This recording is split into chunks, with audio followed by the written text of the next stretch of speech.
Hello, my dear beloved children. I know that many of you are wondering, what are pure human souls, which in the messages of the forces of light are often contrasted with artificially created or low vibrational beings embodied in human bodies.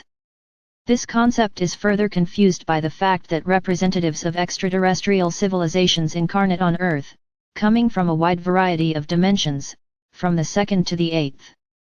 And now I will try to explain to you as simply as possible what a pure human soul is. This concept refers to the divine monad, which was born from a pure source of energy of unconditional love and is a part of the Creator. Such a soul carries within itself a divine code that determines its development. She intuitively, by virtue of her origin, always strives for light and spiritual evolution, which is embedded in her DNA.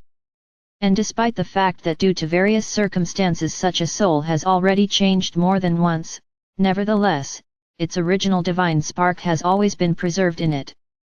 And those souls who managed to preserve this spark within themselves after their numerous incarnations on different planets and in different dimensions are pure human souls. But why human? To understand this, you need to pay attention to the root of this word, brow. What does it mean in Russian? Forehead.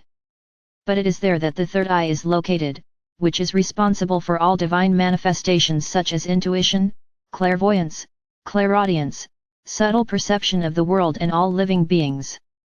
So, those inhabitants of the earth who have a third eye, or, in other words, whose sixth chakra is either already activated or strives for it, can be called pure human souls.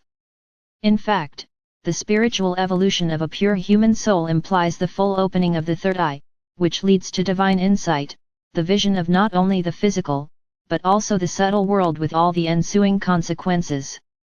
It is not for nothing that in some religions, such as Buddhism, an eye is drawn on the forehead of the enlightened as a symbol of enlightenment.